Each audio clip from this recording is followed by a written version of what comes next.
A historic recall election is less than a week away as you decide 2012. For the candidates, there is no stopping until Election Day. But a new poll is showing that Governor Scott Walker is maintaining his lead over challenger Tom Barrett. However, Democrats say the poll is flawed.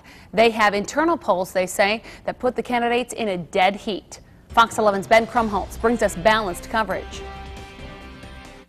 With a week before the historic recall election, Governor Scott Walker is holding steady in a new statewide poll. Marquette Law School polled 600 likely voters. They give Walker a 52 to 45% edge over Tom Barrett. The margin is a percentage point greater than the school's poll 2 weeks ago. It was closer a month ago. That is when a Marquette poll showed Walker leading 48 to 47%. Clearly, this poll is out of step with everything else that is out there, and frankly with the political reality. Mike Tate, the chairman for the Democratic Party of Wisconsin, favors a poll from the Greater Wisconsin Political Fund. Its poll shows Walker and Barrett tied at 49%. The fund is considered by some to lean liberal. Tate says Marquette's poll sample from the Milwaukee market is too large and surveyed predominantly Republican areas. Tate says the poll also skews to older voters. The markets do not accurately reflect where people live in this state, and therefore it is very hard to get an accurate reading of the electorate.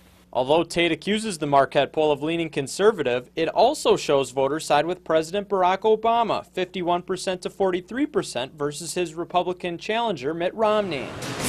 Despite his lead in the Marquette poll, Governor Walker is not declaring any sort of advantage. People have asked me a lot about polls. The only poll that matters is the one taken next Tuesday on June 5th. Hello, how are you doing? Like many political experts, Barrett says voter turnout will decide the race. What we're seeing in the polls is that people who did not vote in 2010 are more likely to support my candidacy. State election officials predict turnout could hit 65% when voters head to the polls next Tuesday, June 5th.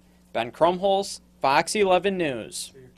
The Marquette Law School poll is funded through the university's Dean's Discretionary Fund. A spokesperson for the poll describes the fund as a majority of alumni donations. The poll's margin of error is 4%.